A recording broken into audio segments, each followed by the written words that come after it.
میں Kaleem Mohiuddin, assistant professor of Urdu, government degree college for women Karimnagar, آپ کی خدمت میں ایک نئے سبق انشائیہ شوق چائے نوشی مولانا ابوالکلام آزاد کی تحریر کردہ ہے لے کر حاضر ہوا ہوں۔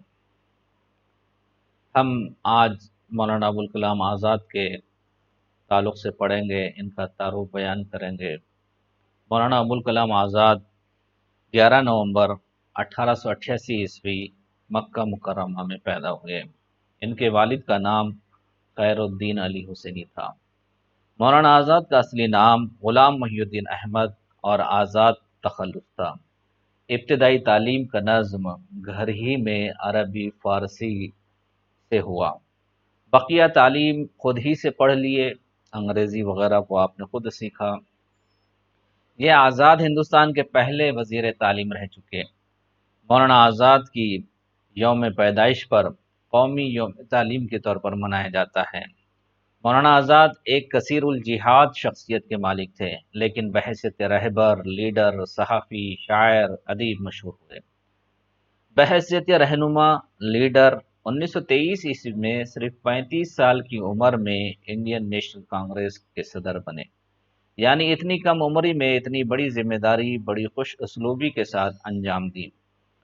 سول نافرمانی کی تحریک میں حصہ لیا، عدم تعاون کی تحریک میں بڑھ چڑھ کر حصہ لیا۔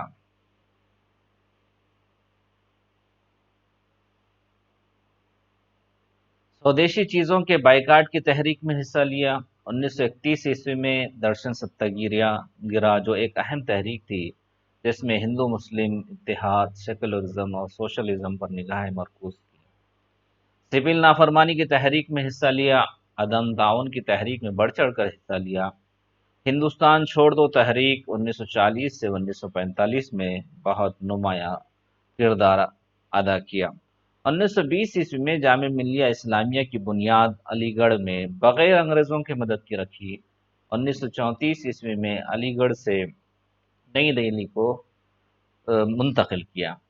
بحیثیت صحافی بہت مشہور ہوئے، ان کی صحافتی خدمات بہت اہم ہیں۔ سب سے پہلے انہوں نے نیرنگ عالم نامی شاعری پر مبنی ایک رسالہ جاری کیا۔ 1900 میں المصباح کے ایڈیٹر بنے۔ پنجاب امرتسر سے نکلنے والے میگزین کی ادارت میں بھی شامل ہو گئے۔ یہ وہ میگزین ہے جو مولانا شبلی نعمانی کی سرپرستی میں نکلتا تھا۔ اتنے بڑے میگزین کا جس کا پورے ہندوستان میں چرچا تھا، ایسے بڑی میگزین کی ادارت میں شامل ہو جانا بہت اہم، بہت اونچی بات ہے۔ الہلال اور البلاغ جیسے اخبارات بھی آپ کی ادارت میں نکلتے رہے۔ ان اخبارات کی وجہ سے آپ کو جیل جانا بھی پڑا۔ آپ کے اخبارات پر پابندی لگائی گئی۔ یہ اخبارات جنگ آزادی کی تحریک میں ایک ہتھیار کا کام دے رہی تھی۔ یہی وہ اخبارات تھے جو جنگ آزادی کی تحریک میں جان ڈال رہے تھے۔ بحیثیت ادیب انڈیا ونس فریڈم اور defence of India regulation act لکھا۔ Defence of India regulation act نامی کتاب لکھنے کی وجہ سے انہیں حراست میں لے لیا گیا۔ بمبئی، پنجاب اور دہلی میں داخلے پر پابندی لگائی گئی کہ یہ بامبے، دہلی اور پنجاب میں جا نہیں سکتے تھے۔ ترجمان القرآن اور غبار خاطر ان کی مشہور تصانیف ہیں۔ ترجمان القرآن کو جیل کے زمانے میں لکھا گیا اور اس کا انتساب ایک گمنام شخص کے نام کیا گیا جو دہلی سے احمد نگر تک پیدل سفر کرتے ہوئے آیا، قرآن کی چند آیتوں سے متعلق مفہوم پوچھا اور بغیر بتائے واپس دہلی پیدل چلا گیا۔ 1942 سے 46 کا درمیانی وقت 4 سال کا تقریباً انہوں نے احمد نگر کے جیل میں کاٹا۔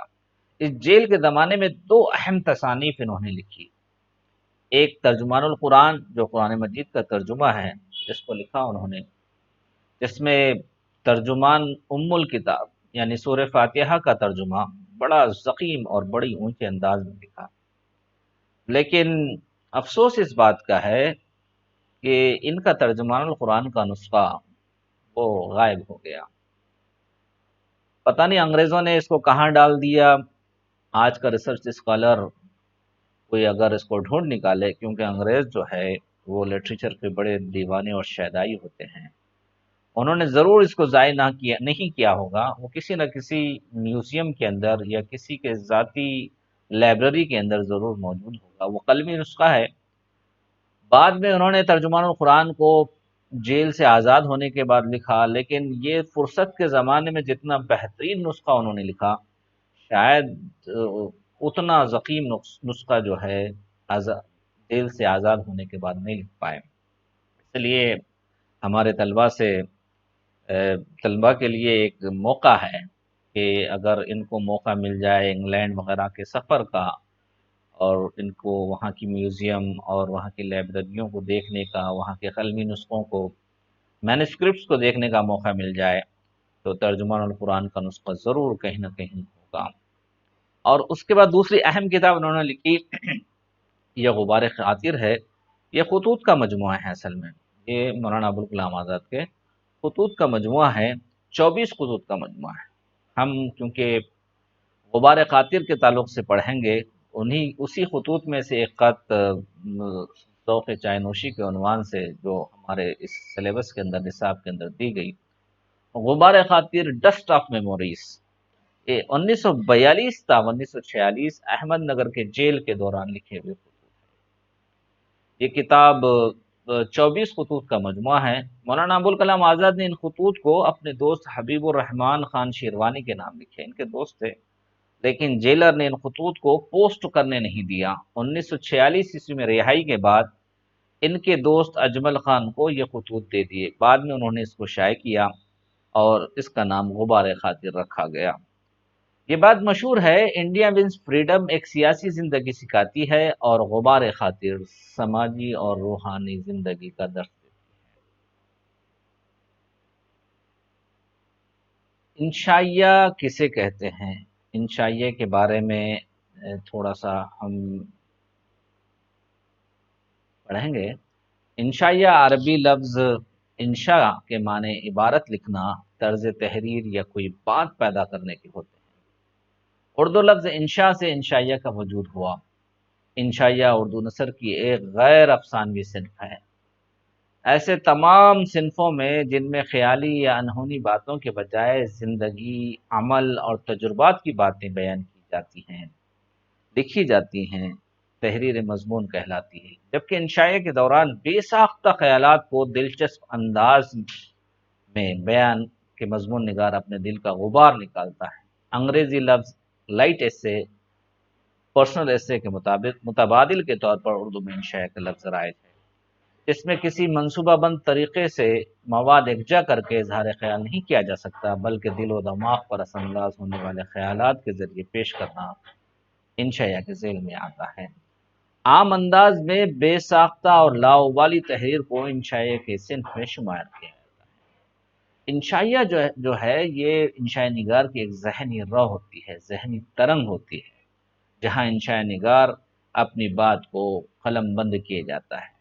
عموماً مضمون میں عنوان ہوتا ہے، تمہید انٹروڈکشن ہوتا ہے، نفس مضمون یوں سمجھے کانٹیکسٹ ہوتا ہے اس کا، اور اختتامیہ کنکلوژن ہوتا ہے۔ کنکلوژن کے اندر مضمون نگار اپنی بات کو پیش کرتا ہے کہ اس مضمون کے ذریعے سے وہ کیا کہنا چاہتا ہے۔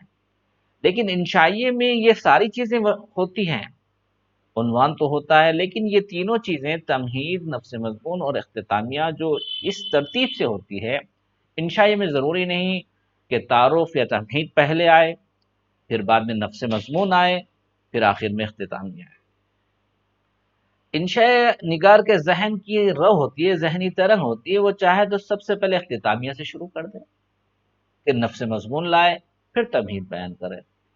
جیسا کہ ایک غریب لڑکا ہے جو کلکٹر بن گیا، اختتامیہ کلکٹر پہ ہے، اور ابتدائیہ اس کا نام ہے، اس کا تعارف ہے، اس کی ابتدائی زندگی ہے، اس کی محنت اور مشقت ہے۔